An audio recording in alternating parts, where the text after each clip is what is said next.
I remember the day I lost myself. It wasn't marked by a grand sorrow or a single moment of despair. Instead, it was a slow, creeping sadness that wrapped itself around me like a heavy fog. It wasn't the loud, crashing sorrow you see in movies.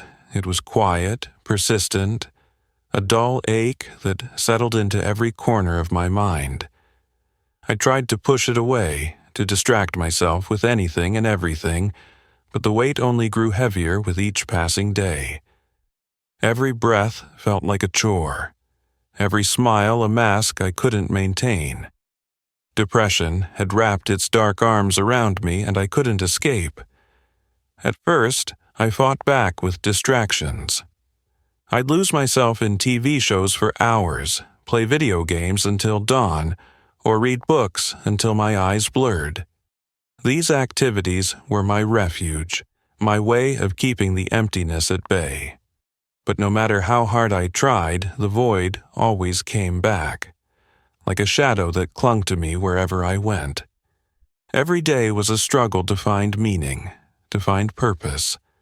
I'd look around me, and everyone seemed to be moving forward, while I was stuck in the same old rut. And on top of this, I had this question in my head. Why me? Why did I have to suffer like this? Why couldn't I just be happy like everyone else? The only image I had of myself was so negative that I couldn't see any worth in myself. It was like staring into a cracked mirror, where every reflection was distorted, showing only my flaws and failures. I tried to talk to people, to share my feelings, but they'd just tell me to stay positive or think happy thoughts. They didn't understand that depression isn't just about being sad, it's about being lost, being disconnected from the world. It's like being a ghost wandering through life, invisible and insignificant. I felt like I was walking through a dense forest with no map, no compass, and no direction. Every step felt like a gamble, every decision a risk that added to my anxiety. I was trapped in a never-ending cycle of self-doubt and fear. And the worst part was, I felt like I was completely alone. But then, something changed. I realized that I wasn't alone. There were others out there fighting the same battles, facing the same demons. And maybe, just maybe, this is you, or someone you know. I started reading their stories, listening to their voices, and slowly I began to feel a sense of connection, a sense of community.